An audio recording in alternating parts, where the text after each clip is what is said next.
Auzubillahiminash-shaytanir-rajim. Bismillahir-rahmanir-rahim. Students, hopefully you are fine. Today we are going to discuss chemistry book first. और आज का जो हमारा lecture है ये आपका चैप्टर फर्स्ट जैसा कि हमने स्टार्ट किया था, जिसमें हमने इनिशियली स्टोकियोमेट्री का इंट्रोडक्शन और एक जनरल डिस्कशन की थी about moles and Avogadro's number. इससे पहले आपके चैप्टर फर्स्ट के 2 लेक्चर्स हो चुके हैं। आज हम उसी टॉपिक को फर्दर रिलेट करेंगे एक थर्ड एंटिटी के साथ। इससे पहले आपने देखा था relationship between moles and Avogadro's number. आज जो हम डिस्कस कर रहे हैं ये relationship between moles, Avogadro's number and gram atomic mass, क्योंकि ये तीनों चीज़ें आपस में रिलेट करती हैं। मतलब तीनों की आप कन्वर्जेंस कर सकते हैं, तीनों आपस में इंटर कन्वर्टेबल हैं। मतलब अगर आपको किसी चीज़ के ग्राम्स गिवन हो तो आप कन्वर्ट कर सकते हैं उनको मोल्स में। अगर आपको किसी चीज़ के मोल्स गिवन हो तो आप उन्हें कन्वर्ट कर सकते हैं ग्राम्स में। और अगर मोल्स या ग्राम्स गिवन हो तो हम इन दोनों को कन्वर्ट कर सकते हैं नंबर ऑफ पार्टिकल्स में या नंबर ऑफ एटम्स में, जो कि क्या है, एवोगाड्रोस नंबर है। अब ये कन्वर्जन कैसे प्रोसीड होती है, तो उसके लिए हम इन दोनों का बेसिक रिलेशनशिप देख लेते हैं। देखें, इससे पहले हमने क्या रिलेशन स्टडी किया था? हमने स्टडी किया था between moles and Avogadro's number, Na से इनको रिप्रेजेंट किया जाता है। और रिलेशन क्या था?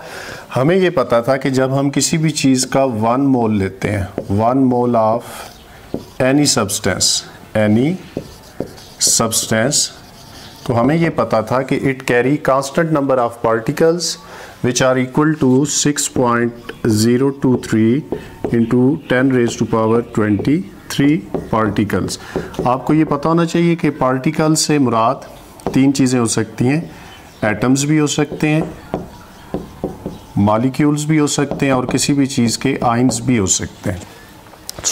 हमें जब किसी भी चीज़ का 1 मोल गिवन हो तो हम ये बता सकते हैं कि उसके अंदर कितने नंबर ऑफ पार्टिकल्स मौजूद हैं। फॉर एग्ज़ाम्पल, अगर हम बात कर रहे हैं ना 1 mole of carbon, 1 mole of carbon, so it carry 6.023 into 10⁻23 atoms of carbon के।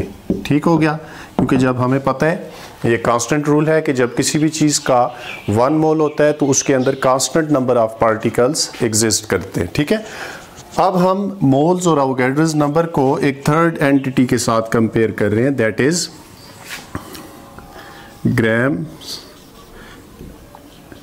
एटॉमिक मास के, या इसको आप सिंपली मास इन ग्राम्स भी कह सकते हैं, मास इन ग्राम्स। यानी अगर हम किसी भी चीज़ के हमारे पास नंबर ऑफ मोल्स हैं या कांस्टेंट नंबर ऑफ पार्टिकल्स हैं 6.023 इंटू 10⁻23, तो वो किसके इक्वल होता है विद रिस्पेक्ट टू ग्राम्स के। अब स्टूडेंट्स, आपने याद रखना है जब भी हम किसी चीज़ का 1 मोल लेते हैं which is equal to 6.023 into 10⁻23 particles के, तो ये दोनों चीज़ें इक्वल होती हैं उस एलिमेंट के ग्राम एटॉमिक मास के।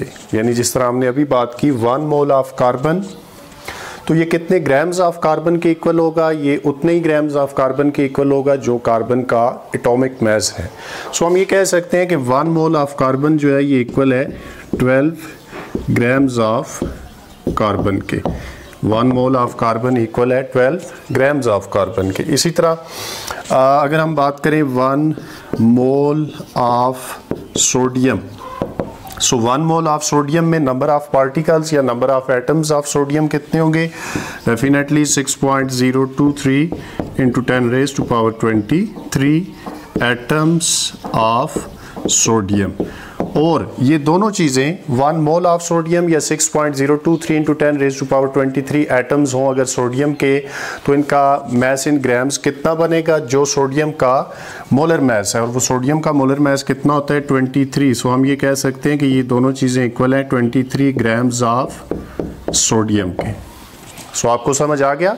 यानी जब हम किसी भी चीज़ का 1 मोल लेते हैं सो वो उसके अंदर वो कैरी करता है constant number of particles which are 6.023 into 10⁻23, और ये दोनों चीज़ें अगेन कैरी करती हैं इक्वल मैस इन ग्राम। वो क्या होता है, वो कितना होता है, वो उतना ही होगा जितना उस एलिमेंट का मोलर मैस है। यानी अगर हम 1 मोल सोडियम ले रहे हैं तो वो इक्वल होता है 23 ग्राम्स ऑफ सोडियम के।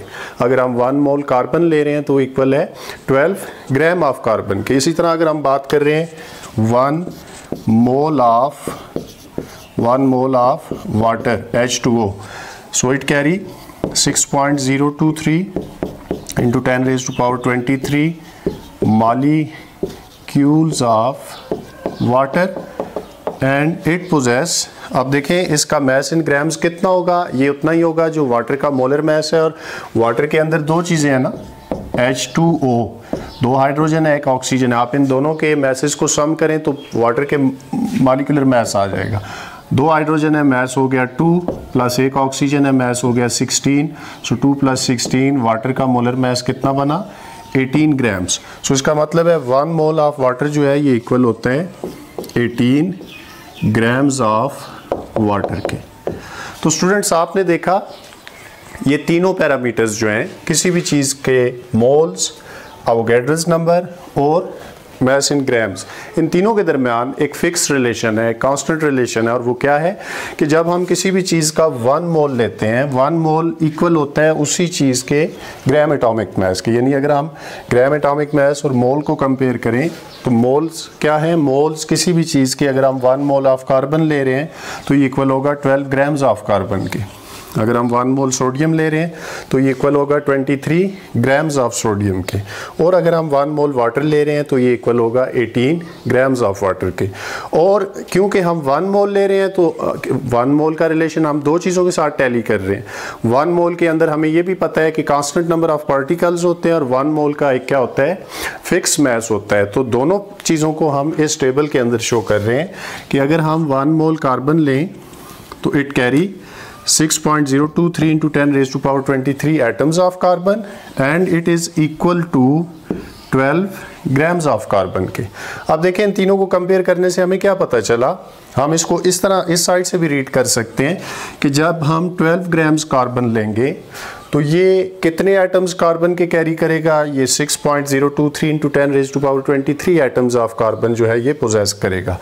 और 6.023 into 10 raised to power 23 atoms हो कार्बन के या 12 ग्राम हो कार्बन का, ये दोनों चीज़ें इक्वल होती हैं विद रिस्पेक्ट टू मोल्स। कितने मोल्स ऑफ कार्बन के, ये दोनों इक्वल होते हैं 1 मोल ऑफ कार्बन के। इसी तरह अगर हम 23 ग्राम्स लें सोडियम तो इसके अंदर एटम्स ऑफ सोडियम कितने होंगे, ये 6.023 into 10 raised to power 23 atoms होंगे सोडियम के।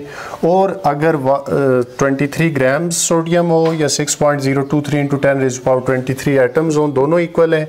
और ये कितने मोल्स ऑफ सोडियम के इक्वल होगा, तो ये डेफिनेटली इक्वल होता है 1 मोल ऑफ सोडियम के। इसी तरह अगर आपके पास 18 ग्राम्स क्या है, वाटर है, तो it carry 6.023 into 10 raised to power 23 molecules of water. और ये दोनों चीज़ें इक्वल हैं किसके, 1 मोल ऑफ वाटर के।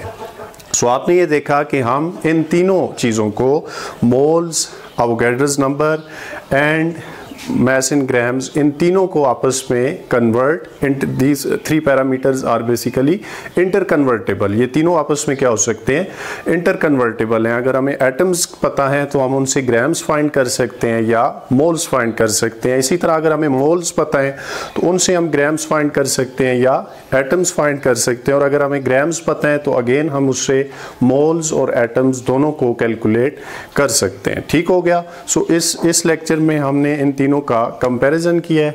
नेक्स्ट लेक्चर में हम इंशाल्लाह डिस्कस करेंगे formulas for calculation of number of moles. Thank you.